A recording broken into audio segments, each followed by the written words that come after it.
नमस्कार। लोहिया महाविद्यालय चूरू के एमकॉम फाइनल ABST के स्टूडेंट्स का स्वागत है। प्रिय विद्यार्थियों, आज के इस व्याख्यान में अपन परिवहन समस्याओं से संबंधित एक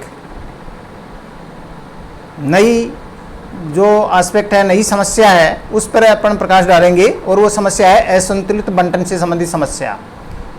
असंतुलित परिवहन समस्या क्या समस्या होती है कि जब पूर्ति वाले स्थानों की कुल पूर्ति और मांग वाले स्थानों की कुल मांग बराबर नहीं होती है, यानी मांग और पूर्ति का योग जब बराबर नहीं होता है तो उसे हम असंतुलित परिवहन समस्या कहते हैं।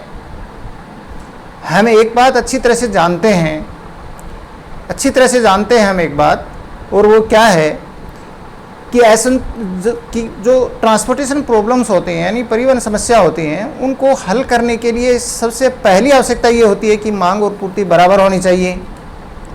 व्यवहार में ऐसा होता नहीं है, मांग और पूर्ति बराबर होती नहीं है और उनमें अंतर निश्चित रूप से होता है। तो जब ऐसी स्थिति में फिर परिवहन समस्या का हल कैसे करेंगे? बिल्कुल सिंपल बात है, जब तक समस्या हल नहीं होगी, जब तक कि मांग और पूर्ति को बराबर नहीं कर दिया जाए, तो इसके लिए अपन क्या करेंगे? इसका एक तरीका होता है कि यदि मांग का जोड़ कम है और पूर्ति का जोड़ अधिक है, तो फिर हम एक कॉलम और बनाते हैं, उसकी प्रति इकाई लागत शून्य मानते हुए और मांग के सामने अंतर इकाइयां रख देते हैं, तो मांग और पूर्ति बराबर हो जाएंगी। यदि पूर्ति का योग कम आ रहा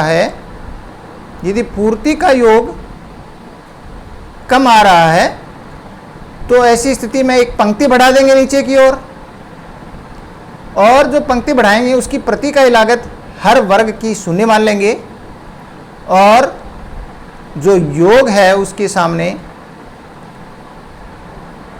वो अंतर इकाई जो है वो रख देंगे, तो कुल पूर्ति और कुल मांग बराबर हो जाएगी। यहाँ पर ये ध्यान रख लें आप सिर्फ इतनी सी बात कि यदि नीचे वाली जो इकाइयों का जोड़ अधिक आ रहा है, कम आ रहा है, तो सामने की ओर एक स्तंभ बन जाएगा। यदि ऊपर वाली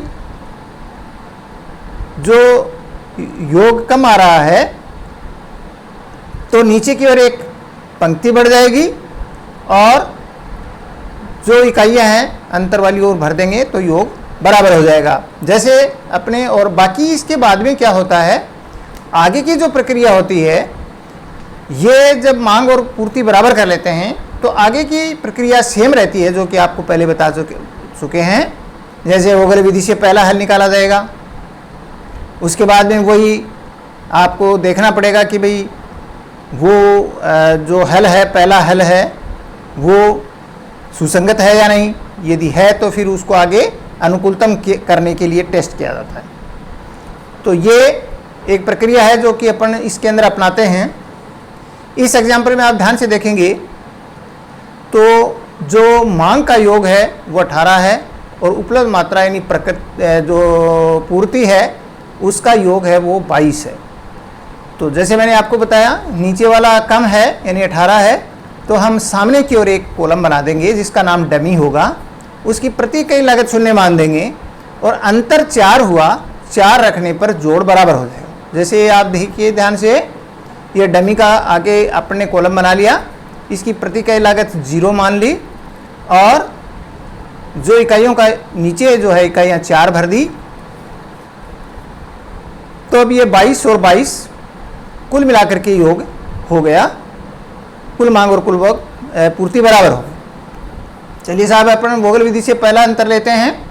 W1 के अंतर जब अपन सामने देखते हैं तो सबसे जो कम 2 जो वर्ग हैं लागत वाले, वो 0 और 6 का अंतर 6 आ गया, उसके बाद 0 और 3 का अंतर 3 आ गया, फिर W3 के अंदर 0 और 5 का अंतर 5 आ गया। अगर इधर से देखते हैं तो 6 और 7 का अंतर 1, 3 और 5 का अंतर 2, 7 और 9 का अंतर 2, 7 और 6 का अंतर 1 और 0 का 0। इस तरीके से सबसे बड़ा अंतर 6 हुआ दोनों में। लेफ्ट की ओर बढ़ेंगे अपन, 6 कि लेफ्ट की ओर बढ़ेंगे तो सबसे कम लागत वाला जो वर्ग है वो डमी वाला है। इसमें 4 इकाइयाँ ही भर सकते हैं क्योंकि नीचे की ओर 4 है। 4 भरते ही ये डमी का कॉलम कट जाएगा। अब इस पूरे कॉलम में कहीं पर भी कोई न तो इकाइयाँ रखेंगे और न ही आगे किसी अंतर में इसको सम्मिलित करेंगे। नेक्स्ट जब अपन डिफरेंस लेंगे तो वो डिफरेंस 6 और 9 का डिफरेंस 3 आया। इसके बाद 3 और 7 का डिफरेंस 4 आया। इसके बाद 5 और 6 का डिफरेंस 1 आया। नीचे की ओर वही डिफरेंस 1, 2, 2, 1 सेम रहेंगे और ये डमी वाला कॉलम चूँकि बंद हो जाता है, ख़त्म हो जाता है, समाप्त हो जाता है तो डैश आ गया, इसमें कोई अंतर लेंगे नहीं। तो अब इन दोनों के अंदर अपन देखते हैं तो इसमें 4 जो है वो सबसे बड़ा अंतर है। हम लेफ़्ट की ओर बढ़ेंगे, सबसे कम 3 लागत है जिसमें W2B में उसमें से 4 इकाइयाँ रख देंगे। मैक्सिमम 4 ही रख सकते हैं क्योंकि नीचे की ओर 4 है। तो ये 4 रखते ही B पूरा कॉलम उड़ जाएगा, यानी इस कॉलम में कोई इकाई नहीं रखेंगे और न इसको अंतर में सम्मिलित करेंगे। अब इसके बाद में अपन थर्ड अंतर लेते हैं। थर्ड अंतर जब अपन लेंगे तो 6 और 9 का अंतर 3 आया, 7, 7 का अंतर 0 आया। ध्यान रहे जो कट गया है उसको अंतर में सम्मिलित नहीं करना। उसके बाद में नेक्स्ट जो है वो 6 और 9 का अंतर 3 आएगा। 6 और 9 का अंतर 3 आएगा। इसी प्रकार नीचे की ओर देखेंगे तो 1 फिर डैश हो जाएगा, फिर 2, 1 और डैश हो जाएंगे। इस तरीके से ये 3, 0, 3 आए। अपन कोई सा भी 3 ले सकते हैं, जैसे ऊपर वाला 3 ले लिया। सबसे बड़ा अंतर तो 3 के लेफ्ट में बढ़ेंगे। लेफ्ट में बढ़ेंगे तो सबसे कम लागत वाली जो है वो 9 है, तो 9, 2 हैं। हमने मान लीजिए इसको सेलेक्ट कर लिया W1C को, तो उसके अंदर अपन 1 इकाई भर देंगे। 1 इकाई भर देंगे और ये 1 इकाई भरते ही सॉरी, हाँ ठीक है, सॉरी इसमें ये जो 6 वाला जो है ना, 6 वाला, हाँ सॉरी इसमें भरेंगे अपन क्योंकि 6 और 9 का अंतर ही तो 3 लिया था। तो 3 के लेफ्ट में बढ़े अपन तो W1D में, यानी W1D में 6 कॉस्ट है, W1C में तो 9 है, तो अपन 6 वाले में भरेंगे। तो 6 वाले में अपन मैक्सिमम 2 इकाइयाँ भर सकते हैं। मैक्सिमम अपन 2 इकाइयाँ भर सकते हैं क्योंकि नीचे 2 ही हैं, तो D कॉलम भी कट जाएगा। अब D कट गया, डमी कट गया और B कट गया। इसके बाद में अपन आते हैं नेक्स्ट अंतर पर। नेक्स्ट अंतर लेंगे तो 9 और 9 का अंतर 0, फिर 7 और 7 का अंतर 0 और उसके बाद 6 और 9 का अंतर 3 आएगा। 6 और 9 का अंतर 3 आएगा क्योंकि B, D और डमी तो कट चुके, तो 6 और 9 का अंतर 3 आएगा। फिर नीचे की ओर अपन देखेंगे तो 1 डैश, फिर 2 डैश और डैश आएगा। इस तरीके से फिर 3 सबसे बड़ा हुआ। लेफ्ट में अपन बढ़ेंगे तो 6 के अंदर, यानी 6 और 9 में से 6 में अपन मैक्सिमम इकाइयाँ जो है वो रख सकते हैं 6, क्योंकि नीचे की ओर 6 हैं तो 6 रखते ही ये कॉलम कट जाएगा, पूरा एक कॉलम कट जाएगा। और उसके बाद में केवल एक कॉलम बचा जो C वाला, वो बिना कटे रहा। तो अब और अंतर अपन आगे नहीं ले सकते क्योंकि कॉलम एक ही रहा तो कोई अंतर नहीं लिया जाएगा। और इस प्रकार से ये प्रथम हल हमारा ज्ञात करने के लिए, बाकी जो बचे जो भी हैं उनको बराबर करने के लिए हम देख के भर देंगे जो कि कटे हुए नहीं हैं। तो जैसे इसके अंदर W1C में अपन 1 भर देंगे क्योंकि टोटल 7 इकाइयाँ हैं आगे, तो 1 ही भरना पड़ेगा, 4, 2 से 7। फिर उसके बाद में W2C में अपन 2 इकाइयाँ भर देंगे क्योंकि जो है वो 4 और 2 6 इकाइयाँ टोटल होती हैं, तो इसलिए 2 ही भर सकते हैं। और फिर बाकी बची हुई राशि नीचे 3 में आ जाएगी इकाइयाँ, तो टोटल 6 इकाइयाँ हो जाएंगी सी कॉलम के अंदर। इस प्रकार से ये कार्य करने के बाद हमारा ये जो पहला हल आता है, और ये हल इस प्रकार से आता है, ये हो गया W1C में 1 इकाई, W1D में 2 इकाई, W1W में 4, W2B में 4 और W2C, W3A और W3C। इस तरीके से ये इकाइयाँ देने के बाद कुल लागत जो आएगी, उन्हीं जो भरे हुए वर्गों की लागत आपको कैलकुलेट करनी है, और ये 110 रुपये आएगी। ये जो लागत आई 110 रुपये, ये टोटल कॉस्ट आती है। ये हमारे वोगल विधि के प्रथम हल आता है। अब सबसे पहले तो हमें देखना है कि ये हल तो प्रथम आ गया, लेकिन ये सुसंगत है या नहीं है। इसके लिए अपन R+C-1 या M+N-1 के बराबर अपन देखेंगे। तो कुल हमारे जो पंक्तियां हैं वो 3 हैं, कुल कॉलम हैं वो 5 हैं। तो 5 और 3 8 में से 1 गया, तो 7 भरे हुए खाने होने चाहिए, 7 भरे हुए वर्ग होने चाहिए, और 7 अपने पास भरे हुए वर्ग पूरे हैं। इसलिए ये पहला हल हमारा सुसंगत हल तो है, लेकिन ये अनुकूलतम है या नहीं, इसकी हम जांच इस प्रकार से करेंगे। और इसकी अनुकूलतम होने की जांच करने की 2 स्टेप आपको मैंने बताई थी। पहली स्टेप के अंतर्गत अपन म्यू और न्यू कैलकुलेट करते हैं, यानी पंक्ति मूल्य और स्तंभ मूल्य ज्ञात करते हैं। सूत्र हमारा होता है mu plus nu is equal to C, यानी कॉस्ट, और mu plus nu is equal to C, जिसमें अपन ने μ1 इज इक्वल टू 0 मानेंगे, और भरे हुए केवल वर्गों को देख करके ही ये जो है इक्वेशन अपने को काम में लेनी है, जिससे म्यू और न्यू कैलकुलेट हो जाएंगे। तो जैसे ऊपर वाले इसी एग्जांपल में अपन ने कर लिया है, μ1 इज इक्वल टू 0 माना, तो ऐसी स्थिति में सीधे सीधे बात यह है कि μ3 9 आ गया, μ4 6 आ गया, μ5 0 आ गया, ये आ गए। तो अब ये 9 6 0 जब 3 सीधे सीधे कैलकुलेशन हो जाते हैं ये, तो इनके आधार पर अपन ने जो है वो μ2 कैलकुलेट कर लिया, 9 से μ3 भी कैलकुलेट कर लिया, और इसी तरीके से ये μ1 और μ2 और μ3 आ गए, तो फिर आपने μ1 और μ2 भी आ जाएंगे।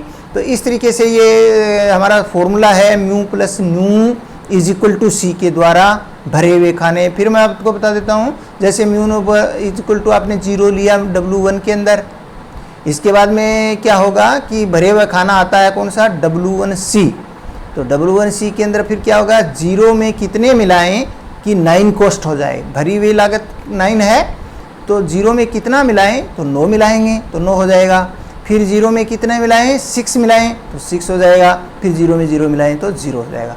तो इस तरीके से ये सी, डी और डमी के μ3, μ4 और μ5 कैलकुलेट हो गए, और उसके बाद में दूसरे ये कैलकुलेट हो जाते हैं। तो नीचे की ओर बढ़ेंगे तो भरे हुए के ऊपर जाएंगे तो दूसरी वैल्यू भी कैलकुलेट हो जाएंगी। ये तरीका अपना म्यू और न्यू को कैलकुलेट करने का तरीका है। दूसरा कार्य आपको करना है रिक्त वर्गों के मान निकालना। तो रिक्त वर्ग हमारे ये जो है रिक्त वर्ग, ये अपन ने लिख लिए W1A, W1D, W2A, W2D है ना, W2D है, हाँ बिल्कुल W2D है, वो रिक्त वर्ग है। फिर W2 डमी है, W3B, W3D और W3 डमी, ये रिक्त वर्ग हैं। इन सभी रिक्त वर्गों को आपने लिख लिया, और अब इसमें म्यू प्लस न्यू माइनस सी के द्वारा हमने वैल्यू कैलकुलेट की इन सभी रिक्त वर्गों की। तो जब अपन ने इनकी सभी की सूत्र के द्वारा जब रिक्त वर्गों के मान निकाले, तो आप ध्यान से देखेंगे तो ये सभी मान नेगेटिव या 0 आ रहे हैं। सभी रिक्त वर्गों के मान नेगेटिव या 0 आ रहे हैं। दैट मीन्स ये सभी रिक्त वर्ग रिक्त ही रहेंगे, इनमें कोई भी इकाई प्लस नहीं करनी है, यानी इनमें प्लस इकाइयाँ को इंट्रोड्यूस नहीं करना। ये वर्ग रिक्त वर्ग रहेंगे, इनको भरे हुए वर्ग नहीं मानेंगे। तो इससे ये स्पष्ट हो गया कि जो हमारा हल प्रथम हल था वोगल विधि से निकाला हुआ सुसंगत हल, यही हमारा अनुकूलतम हल है, क्योंकि ये सभी पैरामीटर्स इसके पूरे हो जाते हैं।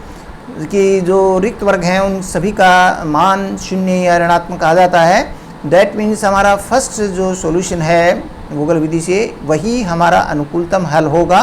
ये हमने टेस्ट करके पता लगाया और इस हल के मुताबिक जो लागत है वो 110 रुपये आएगी, जो कि न्यूनतम होगी, अनुकूलतम होगी, इससे कम और कॉस्ट नहीं आ सकती है।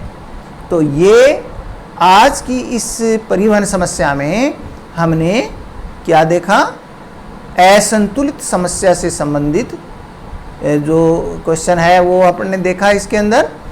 और इसके अंदर बस केवल आपको इतना सा ध्यान रखना है कि वो इकाइयाँ अपन बराबर करके एक कॉलम बढ़ा के और फिर आगे की प्रक्रिया सेम रहती है। अब कितने भी क्वेश्चन आए आपके तो सब में आपकी ये प्रक्रिया सेम रहेगी। तो पहले गूगल विधि से हल निकालो, फिर उसको देखो कि सुसंगत है कि नहीं है तो उसको सुसंगत बनाओ। कैसे, जैसे पिछले कल वाले आप इससे पहले वाले लेक्चर में अपने देखा था कि भाई अगर m+n-1 के बराबर भरे हुए वर्ग नहीं है तो अपन उसमें e इंट्रोड्यूस करते हैं सबसे कम लागत वाले के अंदर। तो और उसके बाद में वो जब बराबर हो जाते हैं, ये शर्त पूरी हो जाती है, उसके बाद हम आगे उसको टेस्टिंग करते हैं अनुकूलतम हल ऑप्टिमम सॉल्यूशन के लिए। ये प्रक्रिया हमारी रहती है और यही प्रक्रिया हमारी आगे के लिए रहेगी। इसके अंदर जो है तो पहले वाली एक ये जो पूरा चैप्टर है इसके अंदर आप ध्यान रखें कि हम किस प्रकार की प्रॉब्लम कर रहे हैं। जैसे एक ऐसी प्रॉब्लम होती है जिसमें डिमांड और सप्लाई बराबर होती हैं और नए ही उसके अंदर और वो हल भी सुसंगत आ जाता है। मान लीजिए पहला हल भी सुसंगत है या आगे वाला हल भी सुसंगत आता है, तो एक सिंपल प्रॉब्लम हो गई। दूसरे प्रकार की प्रॉब्लम ऐसी प्रॉब्लम हो गई जिसमें डिमांड और सप्लाई तो बराबर है लेकिन हल सुसंगत नहीं आया, तो हमने ई के द्वारा उसको सुसंगत बनाया। तीसरे प्रकार की प्रॉब्लम ऐसे होती है जिसके अंतर्गत मांग और पूर्ति बराबर नहीं, तो फिर अपन एक पंक्ति या स्तंभ जोड़ करके और उसको मांग और पूर्ति को बराबर करते हैं और फिर सॉल्यूशन, क्वेश्चन का सॉल्यूशन या हल निकाला जाता है, ऑप्टिमम सॉल्यूशन। तो ये तीन प्रकार की, यानी एक साधारण प्रॉब्लम, एक दूसरी अपभ्रष्ट हल जिसको हम डिजेनरेट सॉल्यूशन कहते हैं, और तीसरे प्रकार की सॉल्यूशन है वो इम्बैलेंस्ड जो है ट्रांसपोर्टेशन प्रॉब्लम, असंतुलित परिवहन समस्या वाला हो गया। ये तीन प्रकार की अपन ने समस्याओं से संबंधित क्वेश्चन अब तक कर चुके हैं। इस ट्रांसपोर्टेशन प्रॉब्लम में एक प्रकार की समस्या और बचती है, वो होती है मैक्सिमाइजिंग प्रॉब्लम। और उस मैक्सिमाइजिंग प्रॉब्लम से संबंधित जो समस्या होगी उसको हल कैसे करेंगे ये हम अगले व्याख्यान में देखेंगे। तो इसके बाद ये ट्रांसपोर्टेशन की से संबंधित प्रॉब्लम है वो आपकी लगभग हल हो जाएगी। तो आज के लिए तो इतना ही बच्चों, ये आप ध्यान रखें, वीडियो आपने ध्यान से समझा, सुनोगे, ध्यान से इसको समझोगे, और यदि आप जो PDF लिंक जो दिया हुआ है वीडियो के नीचे डिस्क्रिप्शन में, उसको आप ध्यान से उसको देखें, समझें, अच्छी तरह से उसमें समझाया हुआ है उसके अंदर सारी बातों को। फिर भी अगर कोई आपकी समस्या हो तो आप मुझे कॉल करके और इन समस्याओं के बारे में आप पूछ सकते हैं कि ये कैसे आया, क्या हुआ। आपकी समस्या का सॉल्यूशन निश्चित रूप से किया जाएगा। धन्यवाद।